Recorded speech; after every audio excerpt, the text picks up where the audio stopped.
Man, it was hard 2 weeks, bro. I don't know if you heard or not, but my company got hacked by Iran, supposedly. So No, I ain't hear nothing about that. Shit, yeah, tell me yeah. more. So it was funny. Like 2 weeks ago, it was a Wednesday. Wednesday morning, I woke up.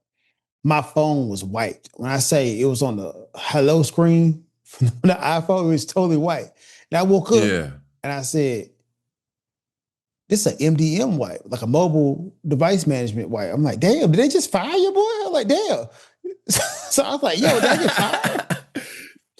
They had tip. And I walked in and I was like, hey, man, my device was white. They didn't tell you? Yeah, man, I ran hack. So everybody's computer was white, man. They got some kind of high level credentials and all the computers were wiped out. All of them. I said all of them, man. Went into madness and pandemonium, dude. Yeah. So we had to get everybody back in the company That's back up and running. crazy. Yeah, dude. Yeah. So, What the hell, man? So I mean, so that kind of falls on you as the IT guy, right? bruh, I can't even tell you how many computers I fixed in the last 2 weeks, but I can tell you how many hours I worked. Not last week, Yeah. but week before last, bro, I worked 80 Mm-hmm. hours. 80 hours. I told the folks, you'll That's never get that out of me crazy. again. Ever. I'm like, you'll This is your never one. get This is your yeah. one time. I like these is extreme circumstances, but like this is the first weekend, like in 2.5, 3 weeks that I'm actually like free. So I'm like, hell yeah, perfect timing. We talked to my boy because man, when I tell you that I was going crazy, it was getting to the point. I try to be a nice guy. Japan taught me how to be nice, and they taught me the value of just saying I'm sorry, even when you don't mean it. Like the sumimasen can be fuck you, but just to keep the shit Mm, moving. mm. So I take that with me in the workplace, especially in corporate America, man. But last week, it got to the point I told these folks about themselves, like, look, I got more pressing things to do. And you're acting like Mm. I need to just help you. I know the only problem that's important is the problem you're having, but I need you to look at the whole picture. But yeah, man, I'm all right, dog. I'm like, how are things going over there, man? Bro, I'll tell you that in a second. Real quick, you work 80 hours. So is Yeah. that like you're getting overtime or is it like Oh a yeah, fixed yeah, yeah, salary? yeah. No. So technically, I'm on. That's a good question, right? That's a question to be asking. No, technically, I'm on a salary, but nah, man, they made exceptions made overtime because, bro, we'll keep 100 with you now. If I did that overtime, I still been working 40. If it don't get done in 40, guys, it ain't gonna get done. But yeah, Yeah. yeah, Shit. All right. Well, good. I'm glad you got what was due to you. yeah. Because So, goddamn. oh Hey, man, thank you, Daddy Trump, for that. Am I right? Am I right? bro, I don't root for the team, but I respect the play.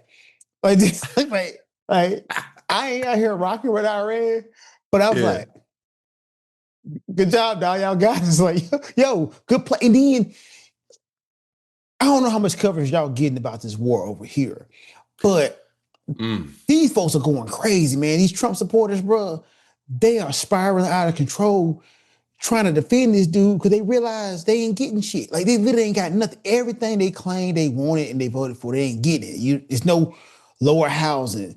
Food prices don't went up. Tax breaks. Tax, bro, all that shit is gone, bro.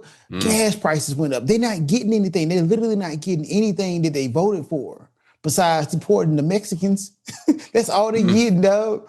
And this shit is hilarious, man. How are the gas prices over there in Australia, by the way? They gone up quite a bit, man. Trying to think, 'cause we do it in liters here, right? So it's like Same as Japan, right? it was around like you could see like 160 per liter. So multiply that by four would be price per gallon. But the shit jumped up $1, like 260 per liter. So multiply that by four, that's like, what, almost $10 a gallon or something like that? Oh man, hey, I wouldn't be driving. My company had to pick me up. Nah, man, I'm only driving when I got to. I'll tell you that. Yeah. But as far as the news coverage, dog, like I don't really follow it that closely. Like I'll get like the the Spark Notes version of the current news. Like sometimes I'll hop on ChatGPT and be like, "What's the current news on the Ukraine Russia war?" Or what's going on with the Venezuelan president and all that stuff. But I'm not like up to date with like the minute by minute stuff. I'll just periodically check in and be like, oh, "Okay, still the same old bullshit. All right, cool, nothing changed." Now you're doing it the That's right kind of that's way. kind of where I'm at. You're doing it the right way because all this shit is Yeah. fake and it's all bullshit and it's all a distraction from the goddamn Epstein files, man. Like, Bro, look, I man. be wondering sometimes, man, the timing is it's a little too convenient. Bruh, has been reverse DEI for white folks because Mm, like the clowns they got running this right now, and I'm saying this as a military veteran, the clowns they got running the military now and our commander in chief, man, it's just a bunch of bozos, dude. It's like you're about to seeing these folks out to die. And it reminds me so much of the Iraq war after 9/11 that we went into Iraq too, which was the reason why I got out of the army, man. It reminds me so much of that because they finna send mm. folks out to die for some bullshit, dog. Like you can tell these folks never been in a fight, or you start believing your own bullshit. You know how those big dudes ain't never had to fight, run into a little Mm. dude who's like, all right, well, shit, this is what I do, and then they get their ass whooped. This is what's happening Yeah. to America right now, dog. Like we drunk the Kool-Aid so goddamn much to the point we didn't think these folks had a plan. Like the folks like you could tell they was playing. Look, if America ever start beef with us, we shutting down the Strait of Hormuz and we gonna fuck these folks up, and they all gonna go 3 times, and the world gonna hate them motherfuckers. They had a plan, bro. We didn't have no plan. Oh shit, I almost killed myself. We didn't have a plan. We was like, shit, we America. One Yeah, strike. I mean, bro, it's not the first time. Like they were hella arrogant when they jumped into Vietnam back in the day. And then they kept kicking the can down the road, and it's nothing new. I mean, it's kind of from a distance is funny, but it's also kind of like a very serious matter. And like my brother told me that Iran they weren't researching nukes and stuff like that, but that don't mean they weren't researching other shit. Like non-nuclear means of fucking shit up, you know? So Like, what do we know about Iran? See, that's the thing. Like, Americans don't know shit no. about the rest of the world. So, Nobody told me in world history, in geography class, nobody told me that Iran and Persia are the same thing. Every Persian I've met in my life, I was like, oh yeah, Persia's still a country. God damn, man. Shouts out to Xerxes. I didn't know that shit was Iran. Xerxes was a real person. Yeah, folks don't know that, man. Like, Xerxes Yeah. was a real person. This is the weird problem with American history. And when we focus and put ourselves the center of the world, shit starts looking weird when you start figuring out, oh, what, they ain't going? Hey, what, we were supposed to just bomb them, they're supposed to stop. And it's getting to the point where I don't think Trump can keep up with his lies because he's Mm, told us in 2005 that he had bombed their nuclear program out of existence. It's like, well, how they got another nuclear program? They got that shit back up and running in 9 months, my G? Like, what the, yeah. the fuck? What kind of Yeah. scientists they got? We need Yeah, I those don't think guys. he can keep up with the lies because he doesn't plan for these lies. He just says just whatever fucking comes to his mind and right out the hatch. And then it's all just like constantly just playing catch up and just extending the lie as far as possible. I don't think he plans this stuff. Nah, he out here winging it, dog. Did you see Cash Patel got this shit hacked? Did you see that? The same group that hacked my Nah, company hacked Cash Patel, bro. damn. They hacked the dude, man. They got him on. I gotta make sure this is true, but they released the hack. And dude was on porn sites, dog. They're like, yeah, look at dude. Dude out here fapping on the job, dog. Like, look, Mm, every time I see dude, like he got a fresh, like off a fresh bump of cocaine. Like, bro, I've been around junkies. I know somebody who's playing with yeah, that on that booger sugar. And I know yeah. he on that booger sugar, man. Like, okay, allegedly on that booger sugar. Every time you see dude, like, Uh. yo, he on that booger sugar. But to think he in the office fapping and, and doing bumps, it's just hilarious, dog. Man, that's nasty work, bro. Speaking of the Middle East conflict that happened in like the 2000s, I just watched the documentary Restrepo. You ever heard of that? What's it about? Have you heard of Restrepo? Like Mm-mm. the it was a fort, like a little I don't know the technical term, but it's like a little fort that they had in the like the hotspot valley during the war over there.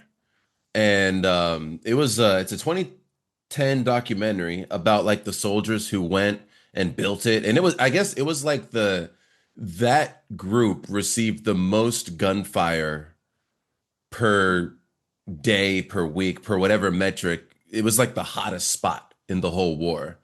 And it was just, yeah, a documentary about that fort and like what the soldiers did, and like their story and stuff. And it's very interesting What they stuff, do? man. Basically, from what I could gather, it was a strategically significant spot in that valley, and it was basically it was close to a lot of like those little villages that would harbor the the extremists or terrorists or whatever they called them, The because insurgencies, the yeah, insurgency groups. exactly. Thank you. Because a lot of these people, it was like, they live in villages, and they you can't tell who's a villager and who's an insurgent.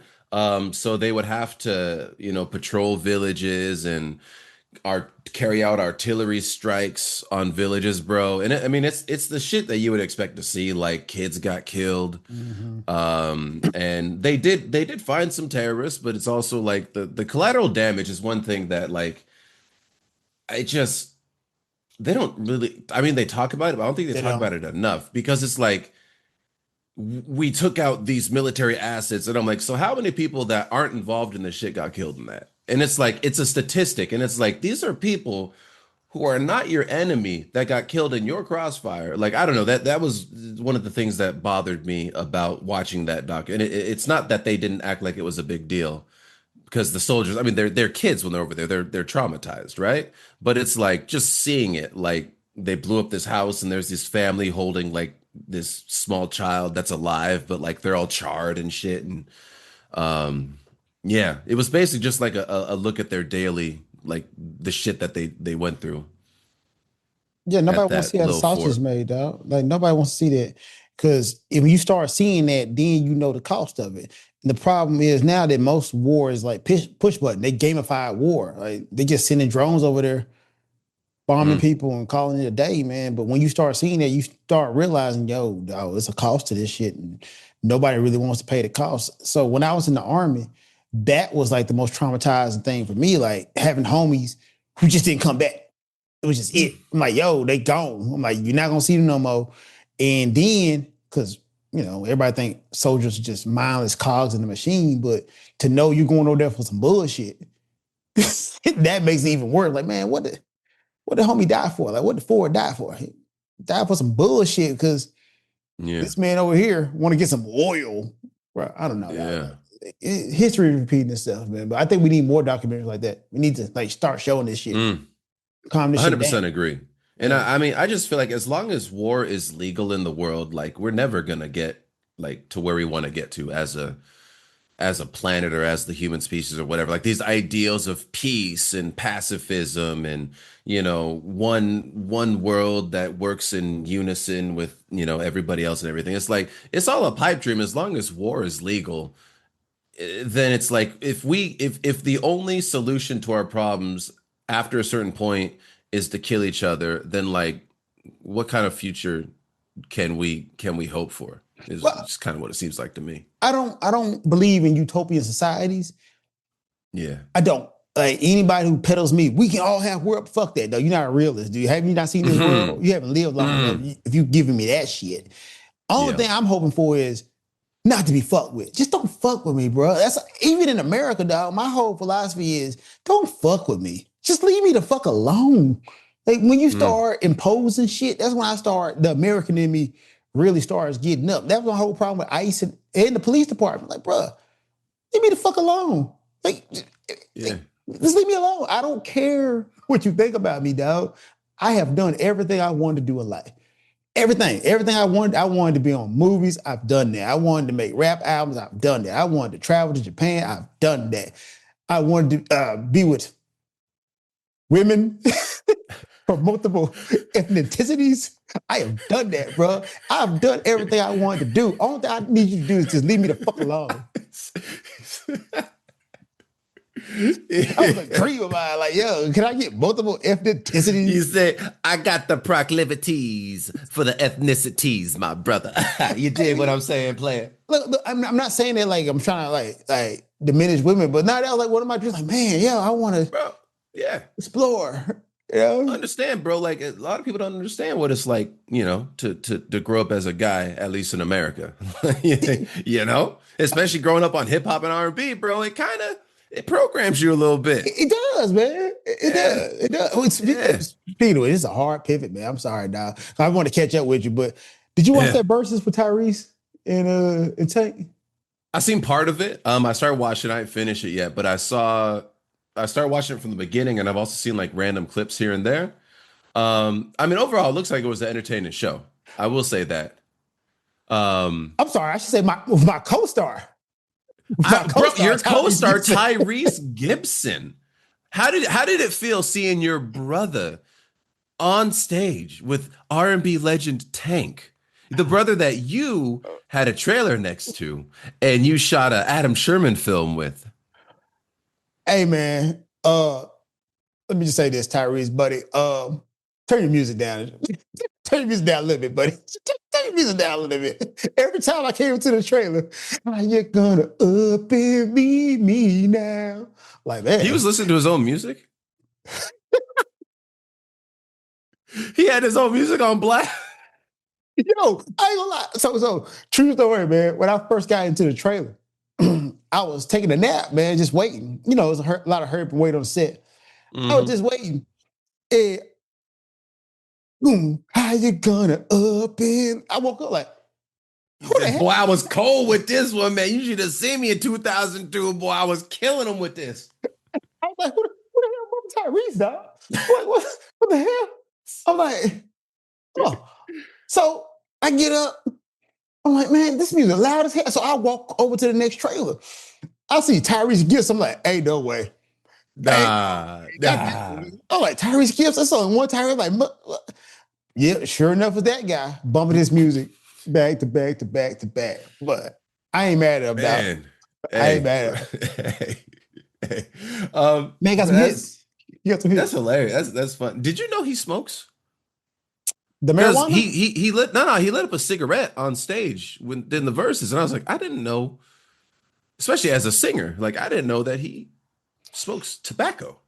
Okay, so I didn't see all the verses, but I saw the beginning and I saw close to the end. And close to the end, his voice was straightening, man. That could be because of those tobacco. Yeah. But the thing I've always thought about Tyrese, I say like he can sing good, but he can't sing. And Tank is a singer.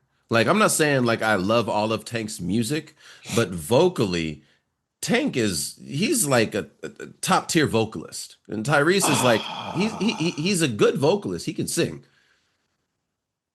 Do you disagree? I'm gonna disagree with you, man. I think Tyrese is a better singer than Tank. I do. So both of them, to me, both of them are great singers. But I know this is an arbitrary metric. You talking about like more slappers? Tyrese got way more slaps. You're talking about you're talking about like the popular music. Tyrese is more that, but I'm just talking about the vocals quality. Like Tyrese, he it seems like the range that he sings, like he usually sings in like the same kind of general range where like Tank, he take it low, he take it high, he do all that like all that like that churchy shit. See, melisma and vocal runs to me are kind of gimmicky. Especially like, man, during the late 90s and 2000s, that was a cheat code, man. Mariah made that. I'm like, bro, so who was notorious for that is like Johnny Gill. Johnny Gill too. He's one too. He's a perpetrator too. He's OG. Usual suspect. Johnny Gill and Jodeci though, like KC. Oh, KC, Jojo, bro. Man, and JoJo.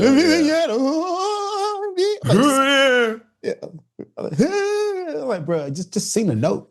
I don't know, man. I like that shit. That shit that's like you can't write it down on paper because it's just going to be a bunch of A's and O's and W's. It's like that's just the spirit, the passion, the Oh feeling, the man, emotion just flooding out and just like Bobby Womack did shit like that. Just gimmicky that. though. Oh, Yeah, but it's gimmicky to me though. I feel like it's super gimmicky. All right, oh. like when I look at the pantheon of great singers, Mm, they do runs like that, but they don't just lean on it. Like Aretha Franklin, mm. range can go up, can go high. She didn't fall back Patty. on. Pat is another one. She don't fall back on that. Yeah. Yeah. Shaka Khan, great singer. She doesn't really Mm, depend on runs. I mean, it's a place for it, but when you start doing too yeah. much of that shit, I'm like, all right, man, you give me all the sizzle, man. What a steak is. Yeah, I mean, I would say I think being able to ad lib like that is definitely a skill because there are singers. Do you know Christopher Williams? Like the "Don't Wake Me, Yeah. I'm Dream." Like Christopher Williams, great singer. But when I've listened to one or two of his albums from back in the day, and the thing is, his ad libs are not good, but he's trying to ad lib at the end, like of songs, all that stuff. And he's actually what made me realize like all this stuff I took for granted with like listening to like Johnny Gill and all that. Like that's a skill, being able to ad lib and just do these runs and all that stuff that aren't lyrics that you wrote down and they're singing. I think it is a skill that like some people do not have, and some people have it in spades. So that song was in what the early 90s, right? Because it was I in think New I Jack think it City, right? was yeah, yeah, During yeah, that New yeah. Jack Swing era. Hmm. I'm gonna say something controversial. Go ahead. 80s to mid 90s R&B was trash. Um, it was like seriously when you start getting into your Tyrese's and Tanks and Genuines, it's when it started to get better, in my opinion. Ooh, I mean, ooh. I mean, go ahead, go ahead, go ahead. name some good R&B songs from the 80s that really stick out, man. It was all kind of like that pop wave, with the exception of Prince and Michael Jackson. Get them guys out here. New Yeah. edition also. So even New Edition, man, I'm gonna say this. Mm, Not just great. Them guys didn't hit greatness until they broke up, in my opinion. Like they had some junks, really? but Yeah. for them, it was just something new. Like that's just the setup of a boy band, right? That's NSYNC, that's Backstreet Boys, that's all Mm-hmm. these K-pop bands. That's it. That's New Edition. That's the prototype. That was new. That was never seen besides the Jackson 5, right? Jackson 5, yeah. But that was something, I mean, I don't want to cut you off. Go ahead. well, I was just gonna say the Jackson Yeah. 5 is different because you really was just there for Michael. New Edition was different because Yeah. everybody, well, not everybody, but you had at least 3 to 4 guys who could sing. Yeah, yeah, yeah. You had like the vibe guys, like Michael You like Bivins Bivens? and Ron DeVoe. They were the vibe guys until they started rapping. But I mean, I would say New Edition really, really became the New Edition, like that next level when Johnny joined the group. Because Bobby got kicked out, Johnny came in, and then that's when they released was it the Can You Stand the Rain? And in the 90s they had like Hit Me Off. And I think Johnny joining that group was the turning point because he brought that authentic, real R&B singing into the group, which they never had before. I So agree. they could make more mature music. I agree. I totally agree with you. But I also say on the counterpoint, man, Bobby without New Edition was a beast. Hey, Bobby boy. But man, like I didn't That's a even as a monster. kid, bro. But that Mr. Telephone Man, dude, that's Lil Bobby. He kills that shit. And I when they're kids, like I could never tell their voices apart. I thought Bobby and what's his name? The other lead singer. Uh what's his name? The guy who a Ralph Transmit? man with yes. Yeah, Ralph Transmit. When they were kids, I couldn't tell their voices apart. So I thought it was Ralph because he was always kind of like the front man. But Mm-hmm. I found out that was Bobby, and I was like, that's why I like that song so fucking much, because Bobby always just had that X factor. Yeah, Bobby So was a beast. okay, so when I'm saying the 80s in the early 90s didn't really have great music, they had like singers and hits, but the music format didn't really work for me. Like think Mm. about like who's one of the hits? Cameo, Word Up. All right, it's cool, but I like ain't Candy nothing. better. Candy, I think is more timeless than Word Up. Still not a like a compare a Candy to a Tyrese or a Tank song.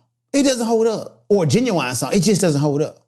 I don't know, man. You think the 2000s R&B, like I feel like there's not as much timeless songs because the 2000s Mm. has a very distinctive sound that didn't age well.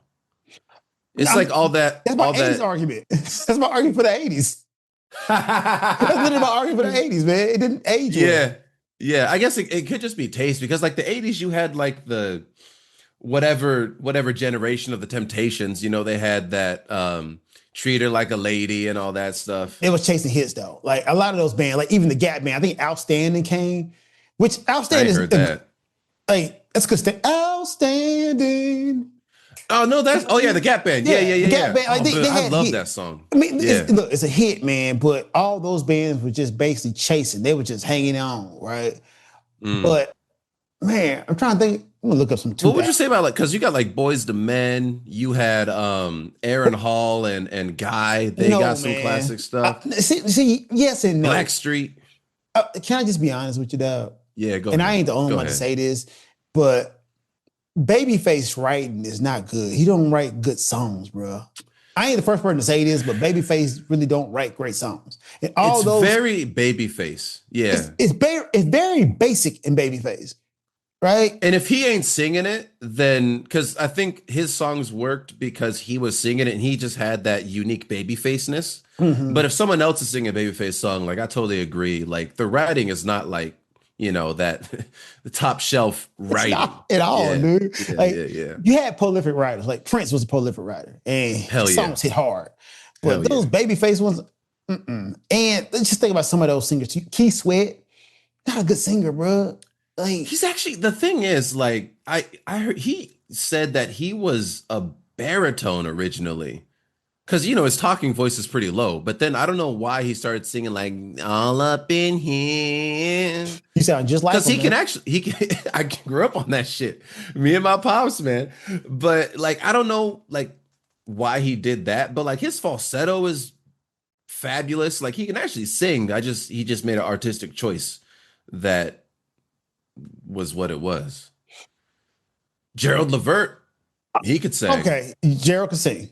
Gerald can sing. Eddie and Gerald, those guys can sing. Yeah, both of them motherfuckers. And Yeah. Luther Vandross, right? Okay, so all right. So Yeah. I'm walking you back a little bit. We had some singers in there. I just think the music format in the 80s for R&B Mm, wasn't that great compared to the 2000s. We got like Usher, mm. Jagged Edge, uh,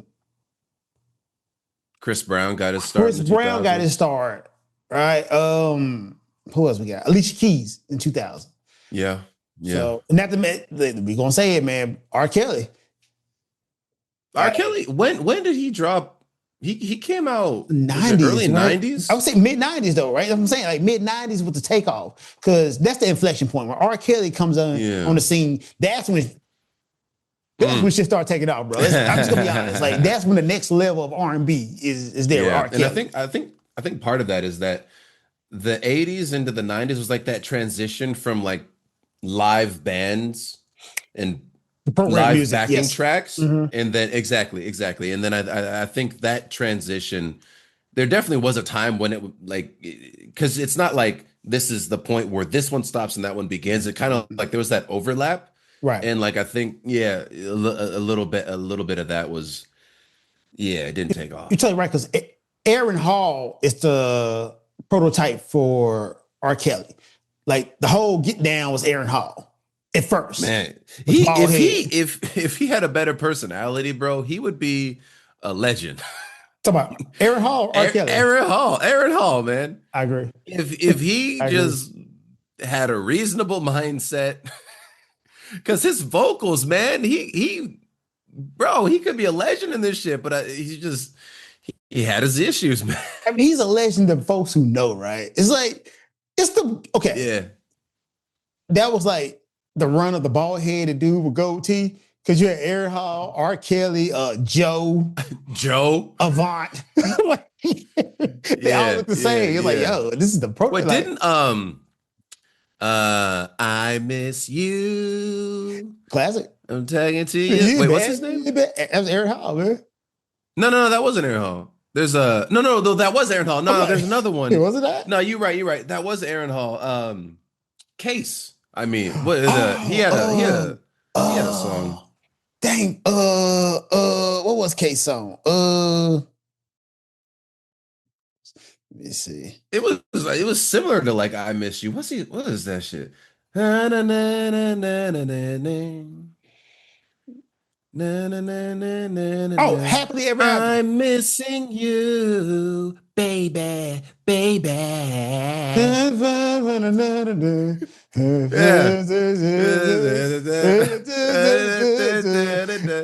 I'm I'm missing missing you. you. That song. Yeah, Yeah, yeah, okay. yeah, yeah. All right. I He also mean, had that junk that with Foxy Brown that was dope. That touch me, tease please me. be. But I don't Yeah, know. that song is hard. That was the soundtrack of something, man. Yeah, it Dr. was. Doolittle? I don't know. It was one of them, yeah, like Hey man, Blackish that's movies. when like soundtracks actually slap. Like this Bro, with Dr. effort. Doolittle? Yeah, that's a hard, Bass dude. Jam? Yeah, Space Jam had a hard soundtrack. Yeah, man. Yeah, Yeah. yeah. I think Yeah, the Cradle to the Grave had a decent soundtrack. That DMX movie.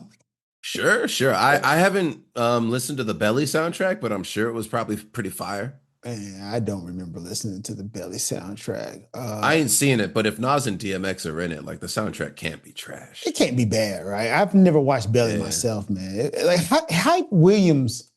Let me not say that. I'm gonna say it. Hype Williams is a great, great for a music video. But Belly was shot like an hour-long music video, and it just didn't work for me, dog. At all. I was just like, Hype, stick to the music videos, my G. For me. Yeah. I haven't seen it. I just know like the intro sequence is legendary. Then he was like, let's go to Africa. I'm like, we're in Africa, motherfucker. It was like, But that's all that 90s and all that stuff, you know, like what's the old school, the black guy who kicked all this, we want to get our own spot in Africa. What's Marcus his name? Garvey? Yeah, Marcus Garvey. Like, yeah. because there was all that what was it, the 5%ers or whatever, like all that, like that, I think is era appropriate for that, you know, that super black pro-African type, movement and philosophy. We was super blackity black in the 90s, and I kind of miss it, man. I mean, I think we still are like blackity black, we're getting there, but it's just it's more universal now because the internet and like everybody's copying black music, like, you know, a lot of K-pop, they emulate black music. And it's like a lot of black culture, it's not as sequestered as it used to be. It's more just like, here, world, black shit. Yeah, we should have been doing a lot more gatekeeping now. Like, if I'm being honest, we should have been locking them gates because we're the only public facing culture and the only public facing culture that is held accountable for our downfalls in public because we're so visible. Yeah. Like, we're the only culture. No other culture is, you know, criticized or scrutinized in the public eye like this. Like, if you look up the number of sexual assaults in America and like child sexual assault, that's white people, particularly white men. But we don't talk about that, dog. We make all these bills talk about we want to protect kids, but you know, we don't talk about the number one demographic for sex abuse being white men. We don't. But you always hear about 15% of the population doing 50% of the murders, which is just arrest. It ain't murder, that's arrest. But because we're held in the public eye, man, and our culture is always linked to us for negative reasons until they steal it and make more money out of it. You know? Yeah, that's a holdover from fucking ever since we stopped being slaves. Because as soon as we stop working for free, now we're lazy. Yeah, lazy as You fuck. know, it's all that just stems from all that shit. And they give like bogus statistics about how there's so many absentee black fathers and all that stuff, which is it's highly blown out of proportion. And then in a lot of these communities, maybe the dad's been wrongfully imprisoned, or maybe he's in jail serving life for weed, which is legal in his state now, but you can't overturn his case. Like it's there's a lot of bullshit that goes into these statistics behind the scenes that people like to try to throw out there. Yeah, it's all capitalism, it's all programming, and the whole absentee black father thing has always pissed me off because I grew up in the hood right during the crack epidemic, and all I saw was black fathers. And I'm gonna tell you something, Mm. buddy. Having a father ain't always a net positive. Like some of y'all guys should have left. I'm like, this guy Yeah, should like, you catch a bad one. Yeah. yeah, it's like, yo, but when it's I got older, I realized my white friends were going through the same thing. Their daddies wasn't there either. So I'm like, Yeah. yo, Japan too, man. That's like they'll cut the dad out of the life, like whether he wants to or not, bro. I yes. mean, that's not an America problem. That's a Japan problem. But Nah, yeah, they it's a just like world to. problem though. We still don't highlight that. Yeah. That's the point though, right? You hear about Yeah. black fathers, but you don't hear about the white father and the Asian father. Like, man, Mm. right now, if you ask the average person, they think, man, they over there practicing ninja arts and you know, doing medicinal Samurai healing. values. Yeah, medicinal healing, and they in there with the katanas on the tatami floor, Yeah. man, imparting wisdom. Hey kids, it ain't like that, dog. Nah, dog. Yeah. It's like shit. What was I gonna say? It's like how the um damn. I lost my train of thought. Hold on, give me just a second. Give me just a second. It's gonna come back. We was talking about absentee fathers. Oh, yeah, I got it, bro. Notice how it's always white people talking about absentee black fathers. Rarely, if ever, do I see a non-white person talking about black on black crime and how they do it to themselves and that they don't raise their children. It's always some white person in a suit saying shit like that. It's kind of curious to me, though. It's a programming, dog. I, as I as I get older, and you start to see the matrix, and you start to get experience, you see the same patterns and patterns and patterns, and that goes back to my thing about just don't fuck with me. I don't care if you're racist, bro. That's a you problem. Be racist. Mm, It's just those racist statistics and thoughts where jade how people look at me, and then they'll stop me from getting the job. Because they're like, well, here go the gangster, bro. And I assure you, man, I have grew up around gangster, thugs, killers, and they'll tell you Marcus Johnson is not one of mm. those guys. They'll tell Yeah, you I am not it. So that's the problem, man. Just that thinking will lead to me not getting the job. And that's what I hate. Like, or even in the acting role, man. A lot of folks writing these roles, they just write the stereotypes. So now only thing I got is a stereotype to play. And it's like, man, if I'm an actor, now I gotta play this stereotype to the best of my ability because that's the job, right? yeah. You gotta work, man. You don't work, you can't, pay your bills. You can't further your career. You gotta do what you gotta do. Yeah. I used to blame actors, but I don't anymore, man. I blame the writers. I'm like, why aren't you writing doctors, black doctors? Yeah, yeah. I mean, exactly, bro. Because like, if this is your profession, like, it's like what I'm not gonna keep my lights on because of this principle stance I'm taking. It's like you gotta be real at the end of the day. Mm-hmm. Yeah. Yeah, So yeah. yeah. So I mean, I get it. I get it. I don't know how we got on that, but Shit got deep. got deep all of a sudden, man.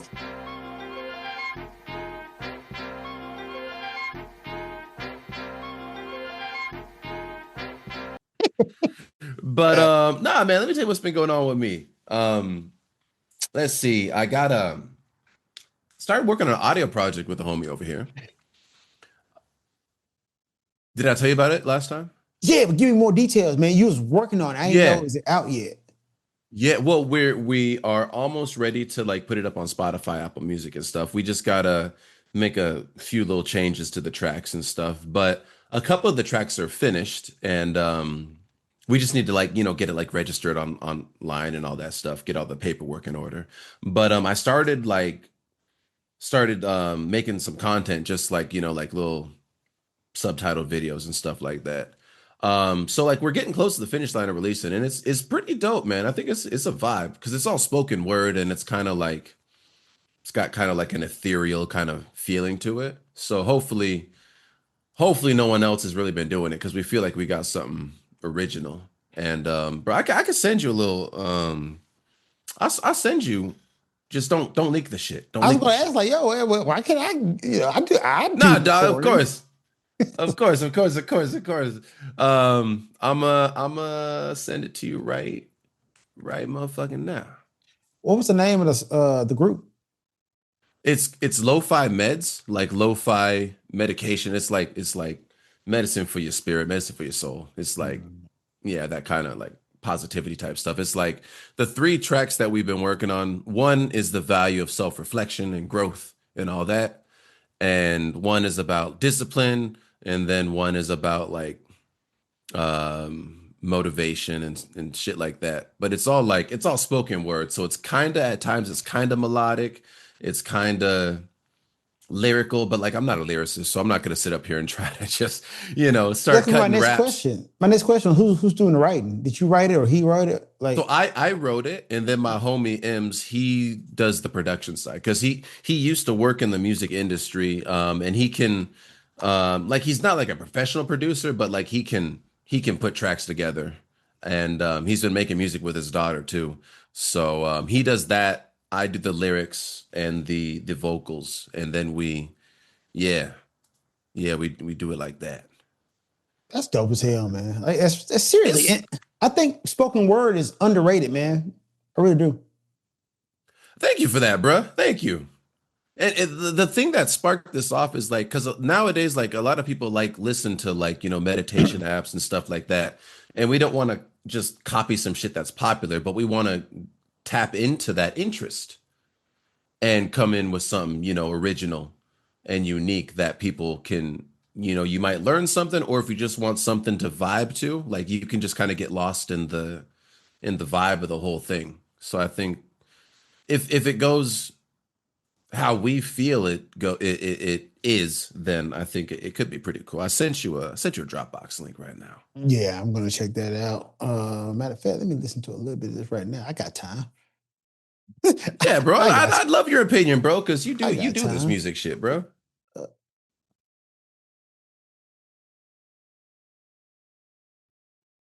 And I'm officially gonna be on TikTok, but not as myself, but as like the Lo-Fi Meds account, just because you gotta Ooh, do got it. that deep thunderous voice came out of Yeah, boy. it. Hey, yo, I'm gonna stop right here. I'm like 15 seconds in, man. Shit sounds sexy as hell, bro. Shit sounded sexy. I'm like, ooh, That ooh. easy listening. The buttered soul hits, man. All right, hold on. This is one second. Hold on. I'm sorry. Go back to this.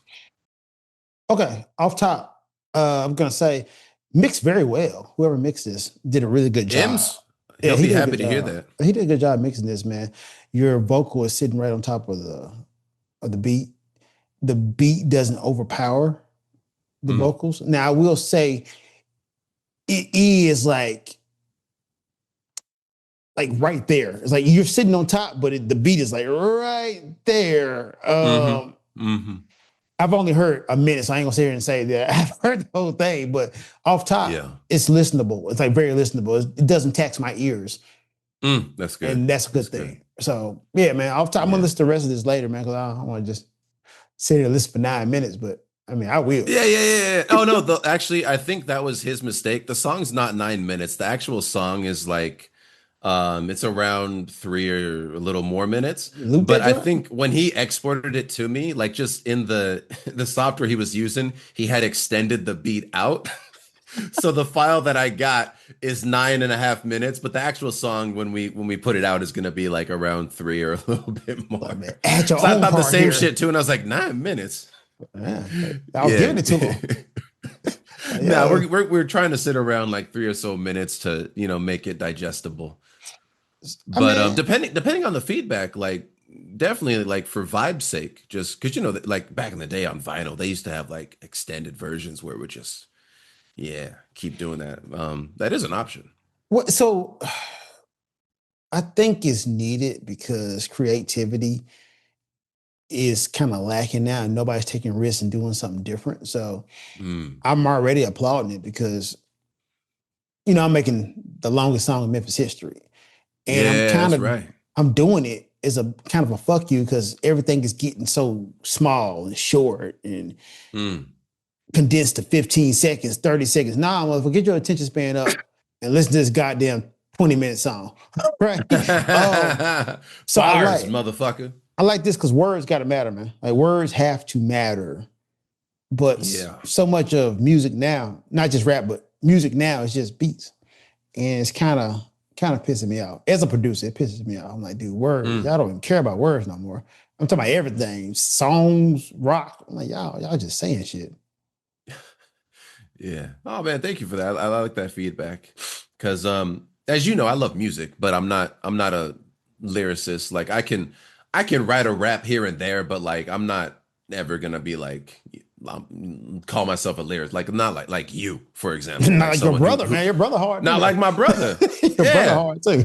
Yeah, like I could write a hot 16, but I can't do that over and over and over and over and over and over and over and over, you know what I mean? And I can't sing yet. One day maybe, but yet I can't sing. Bruh, So it's like, if I could but sing, I'd it's start rapping. still I swear, I start making beats too. If I could bro, sing, yo, it's game over, dog. I like to be an Yeah. opera. I'd be singing everywhere. Give me them chicken Bro. nuggets. Them tickled bitches. I'm about. Let me get a That nipple. Pavarotti, black Pavarotti over here. Oh yeah, dog. It'd be like that. No, I like this. I like this project. I'm actually coming up with a project with Paco and Payne next month myself. Paco Called and Pain. I like yeah. that. It's called the Paco book and of Pain. it's called the Book of James because both their names is Yeah. James. So I did the Word. beats on that. I'm only Hell rapping on one yeah. song. The long song is the only one I'm rapping on. But Yeah. just staying active from that too, man. How's your acting going though, man? Let's see, man. I got an audition yesterday for a short film. Excuse me. And the funny thing is, one of the takes they want me to do, they said either an Australian or an African accent, and my Australian accent is shit. But I think I was actually thinking I'm gonna message Bob Lyon and see if he could record the lines and send them back to me. Hey, that's that. See, so that's why you have the network, bro, because you Yeah, can get the yeah. coaching done. Because you remember that Gundam Mm, voiceover work yeah, that yeah. you got a call back for that too, didn't you? You did it, didn't you? I was like the background vocals for So like I, soldiers and stuff like yeah, they that. asked me to do background vocals too, but by then I was shooting to America. Mm, But they gave us those sides with all the characters to audition for, yeah. and it was a black character in there, and I was with Max Powers. Oh yeah. I actually Shout out. recorded my audition tape there, Mm. and he was coaching me. I saw the black. I'm like, look, I'm going African despot on this one, and I did the shittiest African voice ever. Done. I was like, the rebels must go get them. And Max was looking at me. He's like, they never gonna pick this one down. I'm like, yo, I'm just shooting my shot out there now. So yeah, get that coach. Hey, bro, you got yeah. Because my African, aside from all the Ghanaian crew in Japan, shouts out to all of them. Amistad and next Friday, like I can't get jiggy with this. Like that's about all the African that I got. So I'm gonna need some help. But I think you should go for it, man, because all these uh guys with different accents taking these American jobs, like, I Yeah, was shocked when I found out Idris Elba was from the UK. I'm like, what? You've lied to me, bruh. sir. Yeah, yeah, he's a good liar too. Yeah, yo, what's up now? Hello. Hip cheerio. I'm like, yo, bro. Whoa, my life is a lie. Yeah. So if they can do it, why the fuck can't I? I just wanna not sound like shit. So Yeah, it's called yeah. acting, man. It's called acting. As long as you ain't doing blackface. Well, actually, you can do blackface because the way Robert Downey Jr. did it was masterful. I love that. Yeah, he it's gonna be hard for somebody to do as good as him What? because he gets a pass, but I feel like I feel like it's a high hurdle to get that pass. Well, the story was so good. It was the comedy Yeah. and the story was so good. And if you notice that he never really demeaned black people in there. He Mm. didn't. Like even the whole don't say that word been holding us down. Like he never really demeaned black people in Yeah. there, dude. It was just so masterful. And the meaning behind it was, hey, a man playing a man playing a man. Like learn how to be yourself and taking out the facade. Man, it was masterfully written, dude. I keep It's telling brilliant. everybody, if you can write a damn good movie, then write it. It's just blackface shouldn't be the point. And that wasn't the point of the Yeah. movie. Blackface wasn't it. Mm. It was just a Mm. part in there, a mechanism to tell the story. It wasn't about blackface. But most of these folks, they doing that just to tease black folks. It's like, yo, dude, nah, that's the Yeah. problem. Right? You know that Drewski thing, they getting mad because he dressed like Eric Bro. Kurt. Bro, this is not the first time Drewski done whiteface either. Like he been going to like college football games dressed as like a hillbilly redneck with the overalls, and he's just like, hey, and he's got a good redneck voice too. It's crazy. So whiteface is not a thing, but maybe it should be, right? Because Hey, seriously, shouts out to the Wayans brothers, man. They kicked that shit off. but think about it And like then this. and then Chappelle, uh-huh. Think about it like this. Because blackface was made to denigrate black people, make fun of us. If we do the same thing, maybe they'll see how it feels. Maybe they'll stop that shit. Because that's all I hear. He went too far. Something like, really? I thought y'all was against people being snowflakes. You can't say what you want to say. Like, nah, dog. Y'all telling on yourselves. It's hilarious to me. Yeah. Yeah. Yeah. No, he's does some funny stuff, dude. Like I don't know if he's a comedian or if he's just a comic. I don't really know what his lane is, but like a lot of the stuff I see from him is just hilarious and That's a random. that's a good point, man. I don't really know what dude does. Yeah, but he's everywhere. Yeah, I really like. I don't know what dude does. Yeah. I don't know, like even the famous folks now. I don't know how they got famous and what they did. My podcast's been Hmm. around for 5 years. I'm starting to get burned now, but I've been doing it for 5 years. I don't know how Mm. long he been doing it, but whatever he's doing, I guess he's doing it right, man. 'Cause Yeah. Yo, did I tell you about the orchestra MC job that I did? Almost choked 'cause I'm so excited. Did I tell you about that? No, you didn't, man, because I had to find out on your Instagram. Like, Oh, what? dog. Then you was like, yeah, I'm finna do that. Yeah. I'm like, oh man, he didn't tell your boy. Man, tell me about that shit.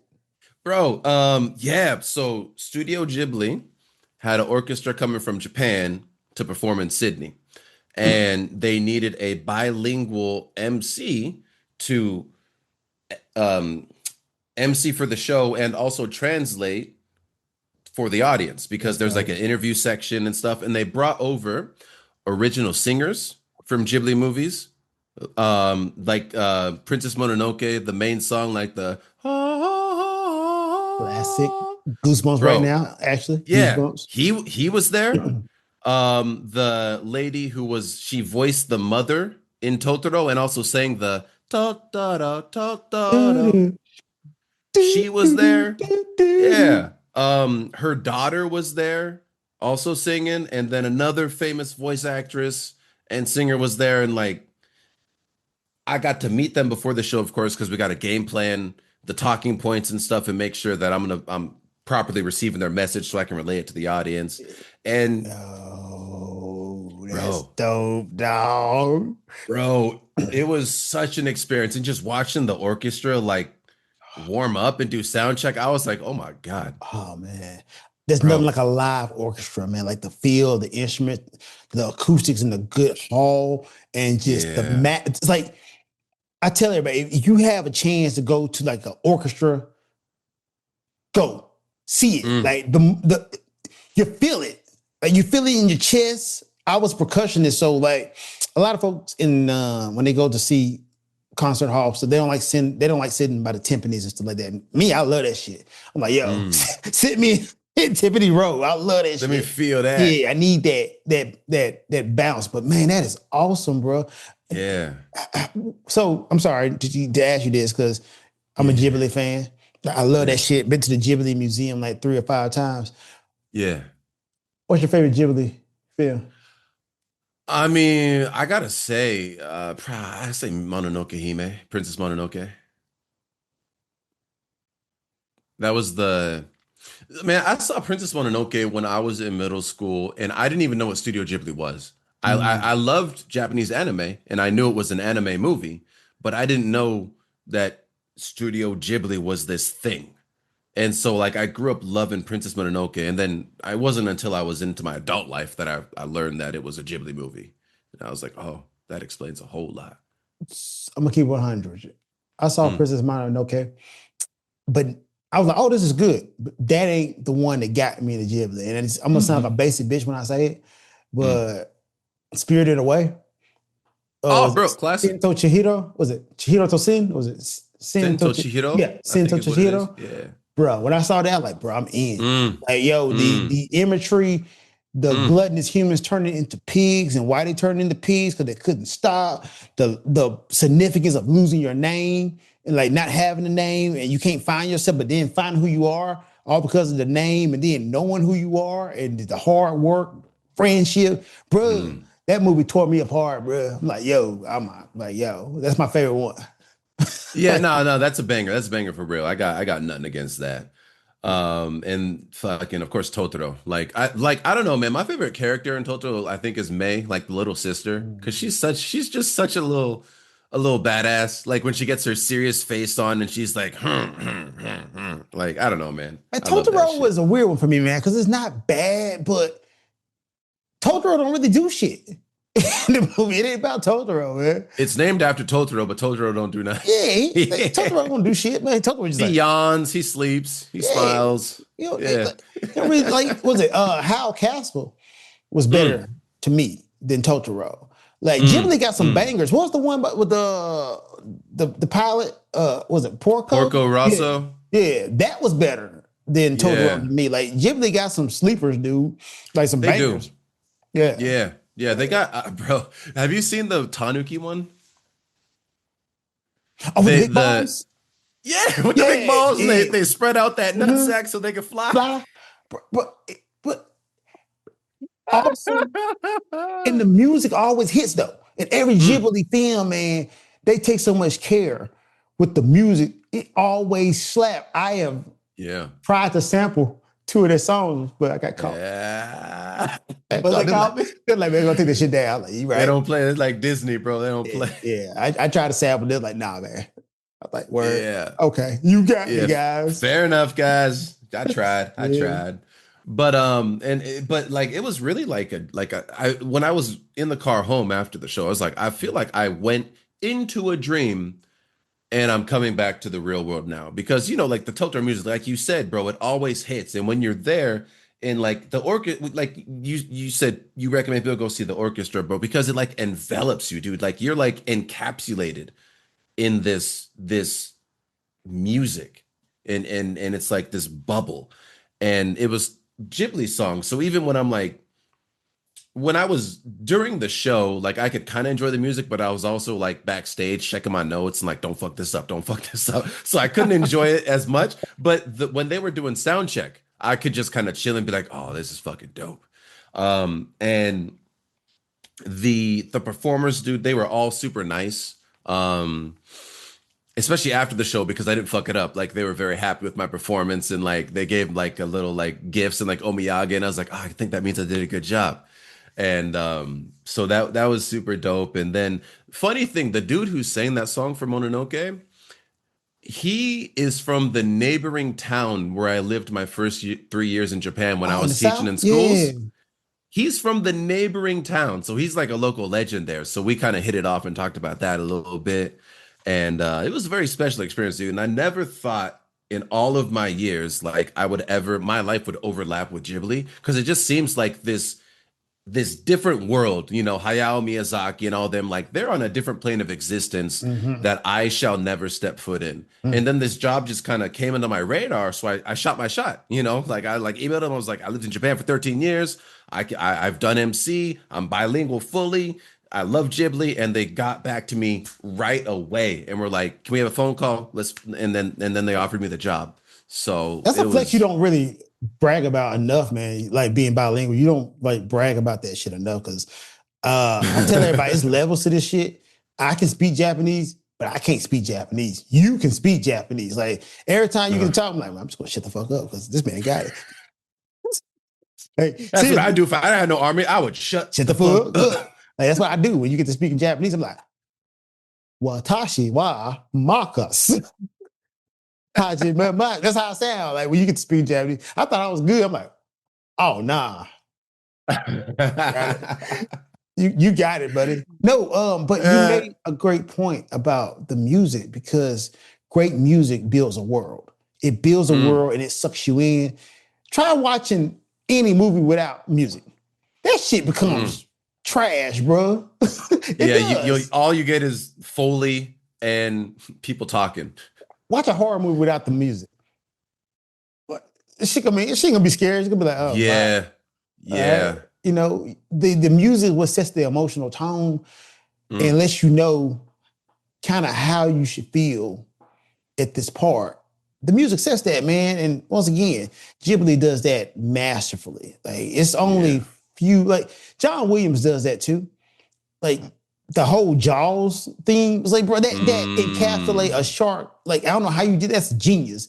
But when I hear Donna, anxiety, tension builds up, that makes the movie more so than even seeing the shark. Because before the shark comes, you hear the music like, oh shit, here comes the shark. Yeah. So, yeah, shout out to Ghibli, dog. And I hate that you did that, man. Jealous as fuck. Bro, it was so sick. And the audience was wonderful because it's like they're a bunch of anime fans. Nerds, and Ghibli man. fans. Nerds. Fucking nerds. So like they came for the show. They're super stoked to be there. And it was like there was a lot of Japanese speakers there too, because sometimes they would react before I even translated. And I was like, oh, there's a bunch of Japanese people here tonight. But even like they just loved all the jokes. Like I translate a joke and they laugh and stuff. And so like they were super warm and just completely into it, which makes it easy because you don't gotta try to win them over because they already won over when they sit down. No, give yourself credit. See, man, you doing that, man. Give yourself credit now because you got to set the tone. It's the MC, man. You made it also welcoming. That's why you're the master of ceremony. So if you would came in that junk stiff, people wouldn't have had a good time because they following your cues. That's why picking an MC is important, man. You are the master of ceremonies. They follow your lead. So no, you set the tone, bro. Don't short change yourself, man. That shit ain't easy. I tell everybody, man, being the MC ain't easy. Being a DJ and setting the mood ain't easy. You did that, dog. Give yourself some credit, man. Pat yourself in the goddamn bad, bro. Bro, thank you. Thank you for that. I appreciate that, dog. And actually that ties in because after the show, the orchestra master, like he was this OG Japanese dude. He had on a fly ass shirt. He had like yeah. He was like he had silver hair, like gray silver hair, but it was like a little bit of a mullet, and like he just had like that fucking I'm about this shit, that swagger. He came up to me after the show and said that he could tell because I don't think he speaks much English, but he could tell the way the audience reacted that I was properly delivering the message to them, and he thanked me for that. So like, yeah, dude, that's a huge compliment, man. That really made me feel good. Yeah, bro. Yeah, so thank you for that. I couldn't do that at all. I'd be like, Korewa said. Yeah, I'm still waiting on official pictures. I might have to message the production and see what the status is on that because I was told that I could get them.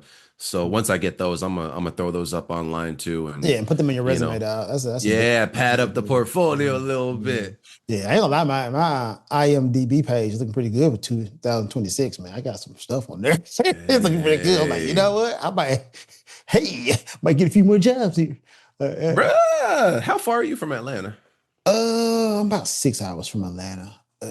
It's not impossible, I guess, if you book like something real nice. So what I really want to do is I really want to focus on the Memphis independent film scene because I feel like these folks need help and they're going to hear me say this and be like, hey, pretend, but no, they need help, especially on the audio scene. So that's why I've been doing a lot of field recording because I worked on one project with this guy named Jaron for a mini series because House of the Broken.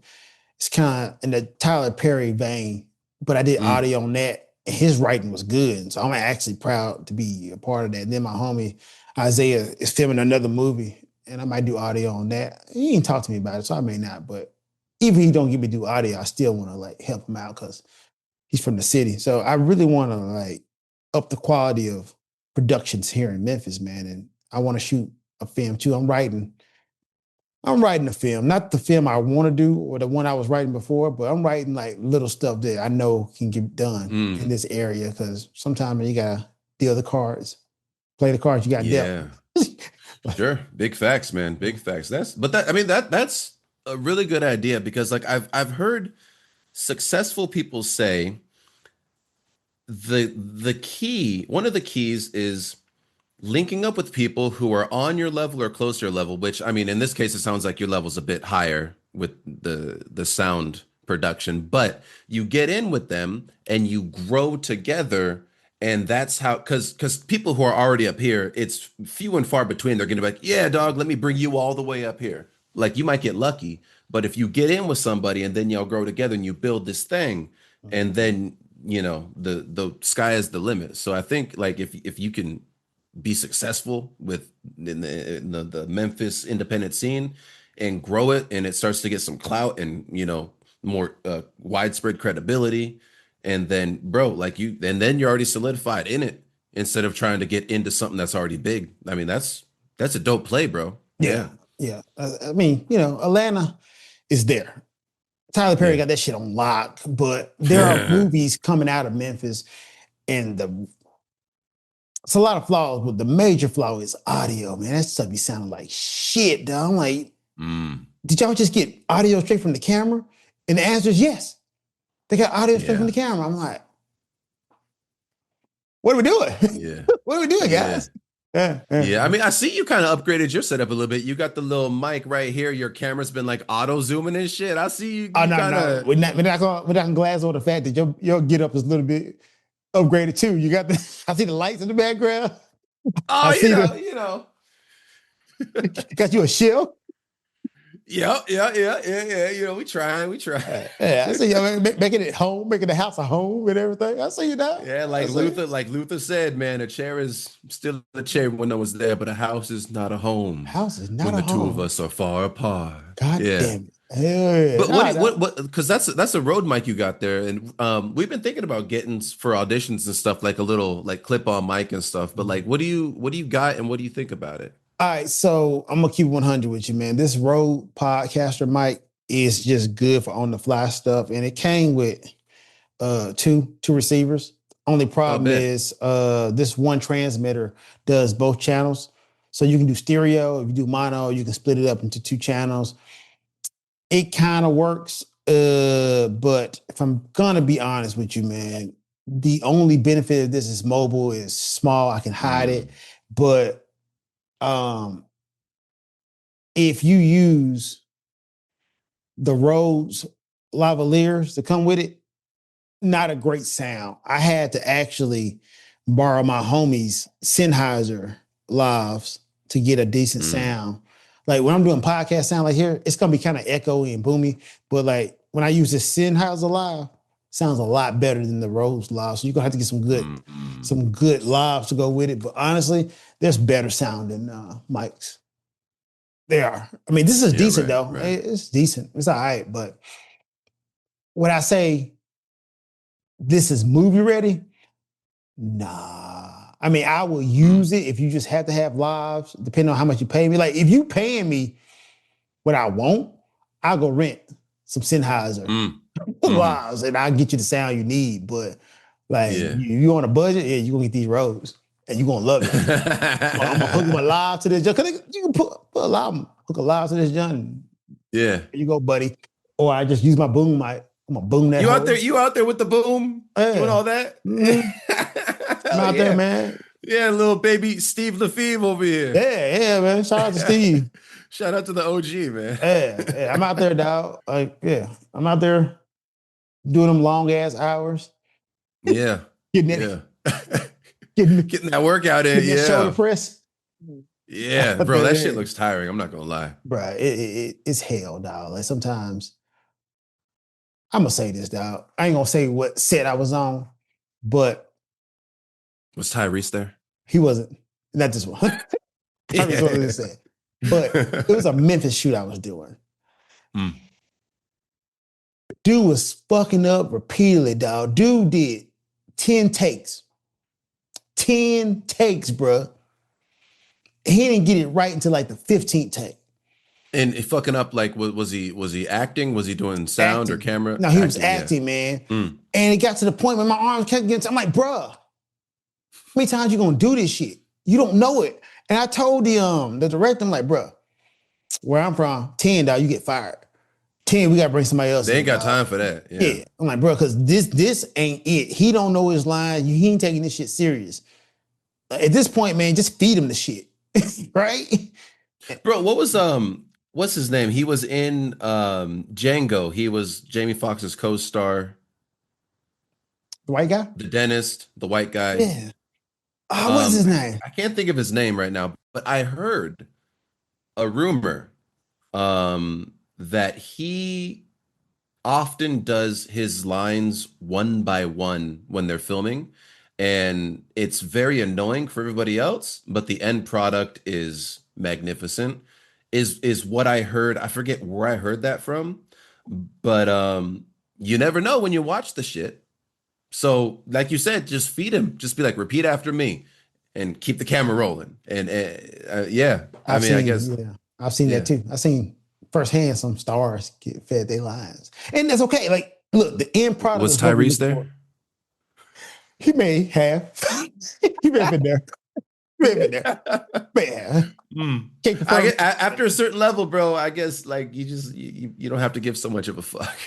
Because he's rich as shit because of all them Fast and the Furious movies. Like he's got, well, I guess he's probably recovered from that baby mama video he put out. What more do you want from me? I think his finances must have recovered by now because he's in too much stuff that he does not have. He must have fuck you money. I ain't pocket watching, but how long we gotta act like that shit wasn't funny, dog?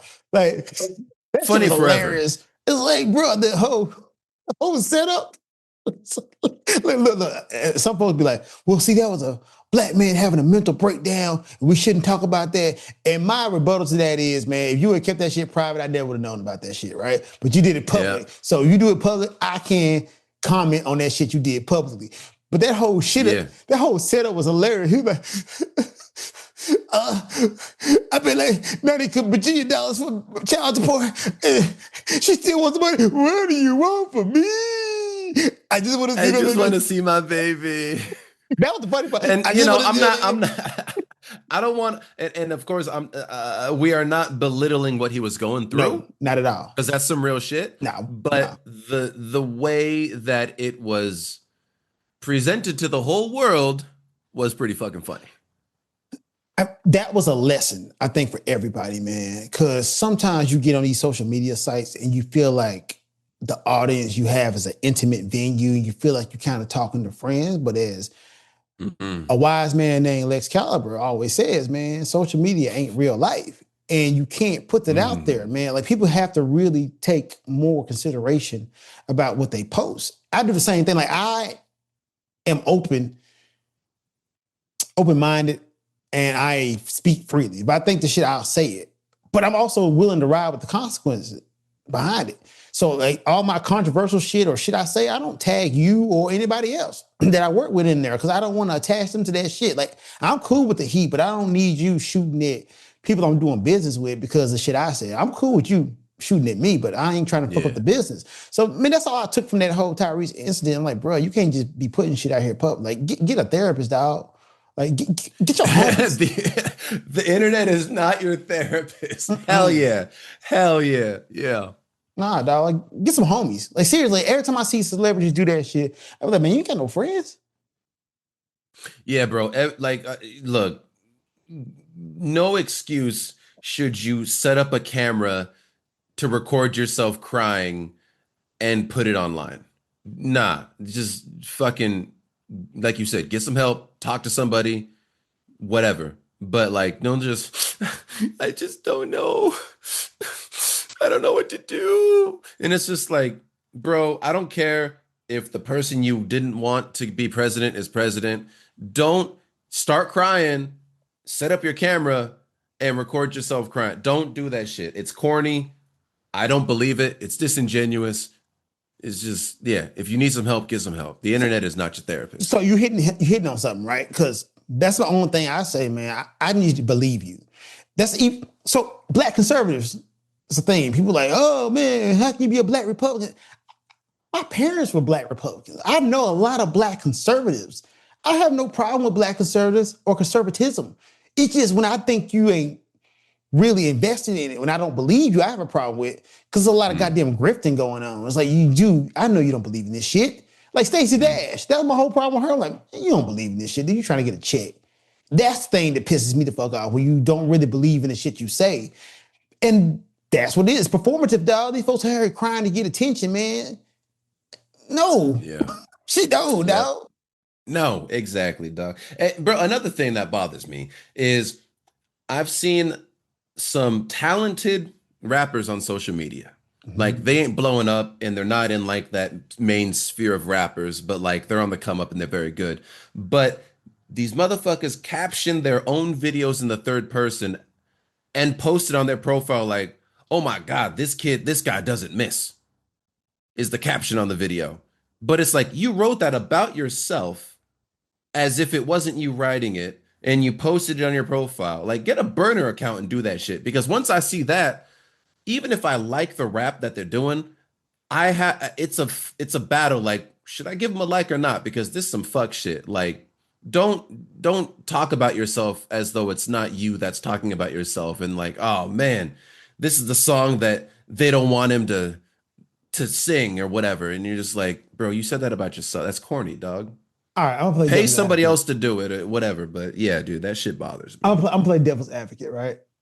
And the reason I'm gonna do that is a lot of these folks, even myself, right? We use AI generated schedulers so we can schedule our videos out a certain time. So maybe, just maybe the AIs is writing out about that artist and they're not writing about themselves. However, a lot of these folks are praising themselves and coaching them on what to do. And second of all, man, that's just a generational gap, man. Like we're from a generation where you're not really supposed to brag about yourself. Like even me personally, people tell me they don't know what I do because I do so many goddamn things. They're like, man, I thought you was an actor. Where does album come from? Yeah, I rap too. Then I'm doing IT. I'm consulting over here. Man, I thought you was making beats and rapping. Like, no, I do IT over here too. They're like, what the fuck do you do? Then they saw me doing underwear modeling. You underwear modeling? Yeah, man. I do that too. Like, what the fuck? Like, folks don't know, right? Because I don't really promote myself. I don't really say, hey, man, I'm doing this shit because we come from that generation is if you are famous you thought you are, other folks should notice you. You shouldn't have to be like, hey, I'm DJ L-Spade and I'm in Japan and I'm doing a Hollywood. You shouldn't have to do that, dog. They should know you. But this generation has really gotten to like their currency right now is being known. Like social credit, that's their currency. So everybody's trying to get known. It's like nobody even want the money. I want the money, goddammit. And I want to be fulfilled. These folks just want the notoriety. They just want to be known. And that's just a generation thing for us. So these rappers, man, they just, yeah, this is the guy. I don't even think they believe they even talking about themselves, to be honest. That's hilarious.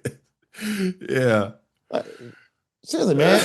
Like you even said it, man. Like everybody making these avatars, bro. I don't think these folks really think they're talking about them. Like I said that about Trump too. I don't think he know what he's talking about. I think he actually thinks he's a different person. Like when he said that shit, I talked to a president and he said I'm doing a good job. I think that man was talking to himself, man. Or talking about himself in the third person, man. That's what these rappers be doing. They be talking about themselves in the third person. That's a different person. Not even them. Did you see his little what he said about when Chuck Norris passed? May he rest in peace, man. Chuck Norris, motherfucking legend, dog. But did you know Chuck Norris' dad? Man, that hit me hard too, because my father loved Chuck Norris and some of my greatest memories. Me and my dad had a tumultuous up and down relationship. But when we started to get cool, we bonded over Chuck Norris videos, man. So it hit me hard because Chuck Norris was a force that brought me and my dad together, man. Just We used to watch Walker, Texas Ranger, and watch Chuck Norris do that same damn roundhouse at the end. Like, yep, here comes the roundhouse. Man, what kind of jeans does he have? Because the shits that I'm wearing, bro, I couldn't rip my shit up. Bro, I need some Wranglers. Like, yo, man, you go roundhouse to the Wranglers? Shit, look at these Wranglers. Yeah, bro, that's funny. For me and my dad, we bonded over Rockies 1 through 4. Yeah. I ain't gonna lie, Apollo man. Creed, bro. Yeah. I ain't gonna lie. Yeah, I can see that now. Like, right. For me and my dad, it was like the Kung Fu movies. But for you guys, yeah, it says a lot. I can see that. It says a lot, yeah. I see it. Anytime, bro. Yeah, because they were on TV all the time. So anytime it was on TV, we just sit on the couch and just watch it and quote the shit. You know, Carl Weathers, this get the cameras ready, and just all that shit, bro. Yeah, so that's very fond memories. I understand exactly where you're coming from with that. But it was what Trump had said is he was on his way to the helicopter and the news was there and they're like, "What do you think of Chuck Norris's passing?" And like he said mostly good things, and then he also managed to kind of make it about him a little bit because he said he was a great supporter, and I was like, so that's one of his redeeming life qualities is that he was a great supporter of you, and it's like but 85% of what he said, he was like, oh yeah, he was a great person, inspiration to many, or whatever he said, blah blah, and then he was a great supporter, and yeah, it's a shame, and I was just like, oh, you just had to connect it to you. I mean, that's a dude's MO. Everything revolves around him. But Chuck Norris is always one of my, when you talk about legit martial artists who did movies, that's my top 10. He may be, man, 3, to be honest, of like legit martial artists who do movies. Because that man was, not mistaken, I think he was a black belt in jiu-jitsu too. That man was out there doing all the arts. Yeah. Like all of them, man. He's like the first, like the previous generation to like we say like Michael Jai White, like super martial artists, right? Like Chuck Norris is like one of the OGs of that shit. But so where Michael Jai White is vastly superior to Chuck Norris is Michael Jai White can actually act. Chuck Norris can, bro. Chuck Norris is still. He's Chuck Norris. Like, Chuck Norris' best movie to me is, I want to say, was it Enter the Tiger, the one he did with Bruce Lee? Oh, yeah, classic shit. And Enter the Dragon? No, it wasn't Enter the Dragon, it's In the Tiger or something like that. Man, let me see what it was. What was Chuck Norris' movie with Bruce Lee? I know ChatGPT when I hear it. Yeah. Oh, The Way of the Dragon. Okay, sorry. It wasn't Enter the Dragon. Way of the Dragon. The Way of the Dragon is the best Chuck Norris feature ever because he ain't have no goddamn lines. He ain't talk. He ain't say shit. Not one goddamn mumbling word. He spoke with these, nigga. He let them hands and them feet do the talking. Like when Chuck Norris is on camera, the presence is larger than life. And when he grew out his beard, bro, one of the best Hollywood beards of all time. One of the worst cartoons, though. One of the worst cartoons I never saw his. Oh, man, you never saw Chuck Norris and the Karate Commandos? Nah, the Karate Commando. Yo, by far one of the worst cartoons ever made, bro. One of the worst celebrity cartoons. Hammerman was vastly better than Chuck Norris and the Karate Commandos. Matter of fact, Chuck Norris and the Karate Commandos was so bad, they only did one season in that junk, man. And the characters were so goddamn cookie cutter, man. They were just stereotyped. They had the villain was Super Ninja. That was his name. Super Ninja. That would be something very different in today's world.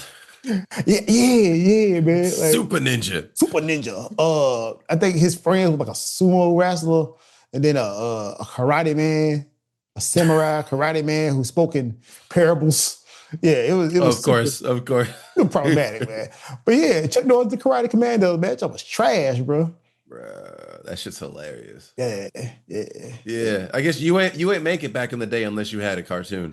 Jackson 5, right? Didn't they have a cartoon? They had think about all the celebrity cartoons, bro. Like that's how you know you made it. Kid and Play had a cartoon. MC Hammer had a cartoon. Yeah. Chuck Norris had a cartoon. Jackson 5 had a cartoon. who else had a cartoon that we were just like, yo, this is it. That's all I can think of. Not Howie Long. Howie Mandel. Is it Howie Mandel? The bald guy, comedian? Yeah, he had a cartoon, Bobby's World. That was Howie Mandel? Yeah. Oh shit, I never knew that, dude. I used to watch Bobby's World all the Bobby's time. World hit hard. Yeah, that's Howie Mandel. Yeah. And the Louis. Yeah, Louis Anderson had his own that cartoon. Yeah. I used to watch Life that with stuff Louis. too. Yeah, Life with Louis. That's what it is. That shit was hard too, man. Yeah. Is he in jail or something? Like he had some scandal. Is he Something still in the happened. league? I thought he was out of here. Was that John Candy? No, there was years ago. I saw something about like he was involved in some scandal. I wanna don't quote me. I want to say it was some fucked up shit, but hold on. Yeah, You said it was Life with Louis? Yeah.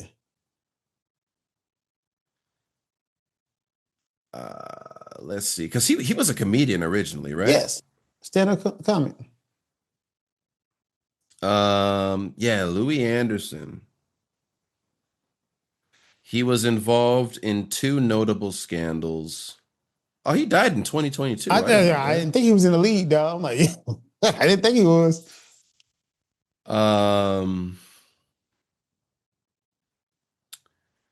He was blackmailed by somebody. And he was in Epstein Island? The guy? Following the rise of the Me Too movement, fellow comedian who I'm not going to name accused Anderson of sexual assault. Okay. That was like during the Me Too era. Right. Got a lot of guys during that era. Yeah, allegations of elder abuse. Damn, he beating the old folks too? Damn. That's something else. And then 97, he was blackmailed by a man who threatened to expose that Anderson had sexually propositioned him in a Las Vegas casino. So maybe Louis was a closeted gay because he's old school gay. Like you keep that shit on the down low, kind of. Maybe he's just nasty. Okay, let me not say that. But I mean, getting blackmailed for asking somebody if they want to fuck is wild shit. That's wild. I can say that. That's not on Louis. That's on that other dude for being a piece of shit. But back then, though, that's when like coming out was really hard, and you couldn't say especially if you're a celebrity, right? That could ruin your career. Yeah, and that's so sad to think about. That wasn't too far back when if you came out as gay, your whole career was over. Yeah, because Whitney, she was either gay or bisexual. Whitney Houston was she? But that's I listened to this podcast about her, and it was like she was in love with, I think it was her assistant or something. But like, so they had a secret relationship, but they had to keep it on the down low. And there were rumors and stuff, and also because she was being accused of being whitewashed, like making music, even though she's black, but making music that's going to appeal to the whites. Well, and Clive so that Davis was a manager, of course. Yeah, right. And they say that that's part of the reason that she went with Bobby Brown, who's like the baddest Negro around, to cover up that she is actually either bisexual or gay. She's into women, hide that, and also give her more black credit, because Bobby Brown was like, he was the spearhead of black culture at that time. He was a phenomenon. I disagree with that. I don't know if I agree with that, dog. Like, not to. I mean, that's what they said. I don't know. I didn't research the shit, but man, I was there though, man. I don't think that Bobby Brown was really the shit back then. I don't think we really giving that man the credit he deserved, because it was a run where Bobby Brown was just untouchable, dog. I think his fall off is part of the reason he don't get enough credit, because he was a worldwide phenomenon. He was that guy, man. On his way to like Michael Jackson status. I mean, so I will argue with you for a brief moment, like right around that Ghostbuster 2 soundtrack time. Mm. He was bigger than Michael Jackson. I will argue with you, man. And even dancing wise, Mm. man. Check out some of, I mean, you see him now, he look like TD Jakes. He's all fat, not doing the movements. But go back and Yeah. listen to his old music and watch them old videos. Dude, footwork was on point, man. Dude was out there giving Bro, it to him. yeah. King of Stage was not just a moniker, bro. Like Bobby was working. Yeah. Bobby Yeah. had those moves, bro. So yeah, I don't know if Whitney got with Bobby because that's the thing. Bobby had juice. 'Cause you know, Bobby used to date Janet Jackson. Yeah, I heard about that. I heard about that. Yeah, he kicked her out butt naked in the hotel. That's player shit, boy. Bobby was something else, boy. Bro, that's man. Nah, bro, I got this friend in Japan. He's a OG. Um, I don't know if he's American or Canadian. I don't remember, but he's been in Japan for like decades and decades. Like he's like OG, and he was the translator when Bobby Brown toured world tour, and he came to Japan, and like whenever he came to Tokyo, at the peak of his Bobby Brownness, and like Mm, he told me some stories, bro. And it was like, yeah, Bobby was that guy. yeah, Bobby was definitely that guy. yeah. We ain't gonna sleep on the genius, which is Bobby Brown. We just not dog. Like Bobby Brown, Nah, one of those guys. I mean, it ain't too many guys who was that guy, really, but you're right. The yeah. fallout is what really makes us forget about these guys. Because a lot of these guys, like, we don't they can be jerks, and we can say they jerks, but that don't take away from the genius. I was just having this Mm, discussion with Payne about like 8 Ball MJG and that Diddy mm. run. Like, yo, Diddy was a monster, but that 8 Ball MJG Diddy run was hard, bro. Like, yo, Is Diddy was that is that the one like when they had spread the news, got nothing to prove. It's not easy to do. Got the streets in my pocket. Cadillac pimping, straight Cadillac pimping. Young nigga, so listen. I'm so cold, I need a coat in the kitchen. that Is one that that that Diddy era? yeah, I think it was on a Living Legends album, was it not? Might have been, might have been. That was the first 8 Ball MJG song I ever heard, and I was like, man, these guys are cold. This shit is hard. Oh yeah, man, that Diddy run was unmatched. Like, yo, I mean, Diddy Yeah, had some jumps. We like R. yeah, Kelly. I can tell you, R. Kelly, man, was a damn good singer, monster, but a damn good singer, man. Like, I yeah. can't listen to Made his music, music. but if you do, I ain't gonna knock it. Like, if an R. Kelly I song mean, comes on, I'm yeah, not gonna turn it off. But you know, I ain't just yeah, going to it either. So, yeah. That's fair. That's fair. I mean, but this is the thing. Like when you learn about some of your favorite artists, like a lot of them got some shit. Like Bobby Womack got a lot of shit, and I can't be skipping a Bobby Womack song. I love Uncle Bobby, but like not everybody, but most of them, they got some fucked up shit that not happened. everybody. You can say everybody because everybody got like dirt that they did, and that's the thing. Like, I got my picks too. James Brown, I love James Brown music. Monster, monster, Yeah, man. Miles notorious. Davis, love his music. Monster. Herbie Hancock, Fucking homie, Sam Cooke, monster, monster. monster out here. Yeah. Was it Bill Withers? Monster, dog. Uncle Bill? Yeah, yeah, What yeah. what did Uncle Bill do? Yeah, they're beating them, man, beating women. Yeah. Lovely day. Yeah, Just if the you, two of us building yeah, castles in the sky. but I get out loud though. This lovely day can turn dark real quick. Damn, Uncle Bill. Yeah. I ain't heard nothing bad about Teddy Pendergrass. Like it seems like he was pretty universally loved by the women's. I have never heard anything bad about Teddy P either. Marvin Yeah. Gaye, yes. Teddy P, no. Marvin Gaye, he is yeah, he had a lot of family issues too. I mean, that's how he died. I mean, if your own dad kills you, Yeah, I mean, that's like, I mean, what we yeah. talking about? That's the ultimate family issue when your dead pop you. Yo, Yeah, yeah, don't get more real than that. yeah, Shit, Prince. I never heard anything like scandalous about Prince. I have never Yeah, I heard mean the only anything thing about is Prince like how either. he died because of the medication he was on and stuff. Like that's the only kind of thing I've heard about Prince I mean, personally. yeah, that's the only kind of suspect thing. I've never heard anything bad about Prince. I mean, Michael Jackson, of course. Well, Uh, yeah, yeah, that's one for the ages. where I ain't gonna lie, man. The older I'm getting, and I look at that whole Michael Jackson situation, I'm kind of giving Michael Jackson more grace because it does seem like they were after that guy. It does to me. Like, did he put himself in the position to get got? Yes, but something was going on, but I don't know if it's to the extent that they were saying. But that's just me personally. I don't know, but I still think OJ did it though. Just be out there. Bro, I mean, yeah, that's OJ is one of those things where it's like, I think the majority of people concur that he did it, but the most of the black people who concur that he did it are also kind of like happy that we got one over on the whites because that was one of those things.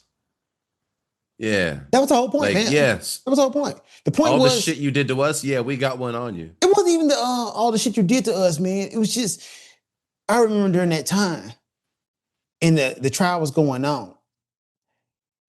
White folks was doing extra. I still contend to you, if Mark Furman would have just did his job and been an honest police officer, OJ would be in jail right now. But once you start planting evidence, that's it. What we talk about? We're done. Mm-hmm. That was the whole thing. They couldn't let justice play out. And that's something that black folks been saying for the longest. Like, we don't get an equal and fair playing ground. He's supposed to be judged by his peers. You're supposed to present the evidence. You out here falsifying evidence and digging up shit, man. Like, it was enough evidence to put this man away forever, dog. The Bronco chase, the numerous domestic violence reports, the restraining order, like character witnesses. But once you start playing the evidence, dog, what the fuck we talking about? Yeah, that's why I was like, yeah, he should get out. Because as the police, structurally, you didn't do your job. So yeah, get this man the fuck out of here. Like, yo. Bro, it's like that old Chappelle joke when he's like, just sprinkle some crack on him. The police, just sprinkle some crack on him. All right. That's literally what it is. Yeah. Even today, I feel like if you don't have your body camera on, well, sometimes the body camera don't matter because you see like police beating somebody's ass on the body camera, they just yelling, "Stop resisting!" I'm like, dude ain't resisting. Stop resisting! Like, I'm looking at the video. Dude, spread eagle. He ain't resisting. What the fuck y'all saying? Stop resisting! Bro. Like, man, what gets me is when you see the videos of them yanking paraplegics or whatever out of the car, like, get out of the car, and they're like, my legs don't work, like my wheelchair is in the back, like I can't get out and stand up, and they're like, get out of the car, and they're like, I can't. I said, get out of the car, and they just fucking pull them out, and their legs don't work, and they're just laying there humiliated with their, their legs. You look at them, you know, like, oh, okay, yeah, this guy's legs don't, but they're like, I don't know, man. It's like, I feel like they just get in this mode where like they don't hear nothing. And they're just like, first. Yeah. Oh, they're not complying. And they're just like, my legs don't work. And you're just like, all you hear is like, no, I will not do what you want me to do, motherfucker. And then they just, man, that shit gets me every time. I had a podcast I'm gonna put out this week with my homie Michael, and we was talking about like the police, and the problem is we don't pay them folks enough money. Like, we need to pay each police officer $100,000 minimum. But the caveat is, and vet them more. Yes. So the caveat, we gotta vet you, and you gotta live in the hood you patrol. Like, if you patrolling in South Memphis, you gotta be in South Memphis. That's where you gotta live at. You want that $100,000, and if you turn off your body camera, you did it. I don't care. If your body camera is off, you did it. You're lying, and I feel like we should be able to sue the police. Seriously, the police department and the police. Sue them with the neighborhood thing. Like, what would you say if somebody, like a high crime area, a lot of murders and stuff, where even if you're a good cop, you might get targeted for murder just on the fact that you're a cop, like, motherfucking pig, get this nigga out of here, right? In that case, you still think they should live in the area they police? Yes, because somebody's had to police that area still, right? Somebody's policing that area.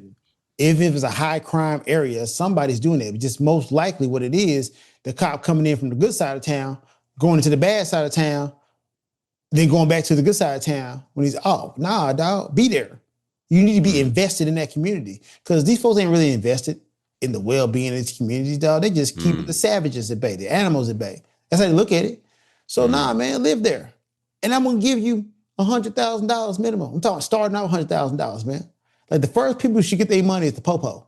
And it should be no time the popo don't get his money. I'm a firm believer in, bro, you get your money. Because we ask them to do so much, man. We ask them folks to be therapists. Yeah. You gotta stop traffic, they gotta stop drugs, they gotta stop murders. Bro, the shit that the SWAT team has to do, bro, yeah, give them their money because I used to watch cops in all those videos, all those shows like back in the day when you got a cameraman with this SWAT team and they got to fucking breach the door and go in all the dust and hopefully nobody pops you and like, bro, like that's terrifying, bro. It's Like, stressful as hell. Them folks, you have mandatory therapy too. Like mandatory yeah, therapy. yeah. I don't give a damn what you think. You think you're strong enough? These folks shouldn't be working overtime, and they should have Mhm. therapy on tap. Like we got to start really looking at this shit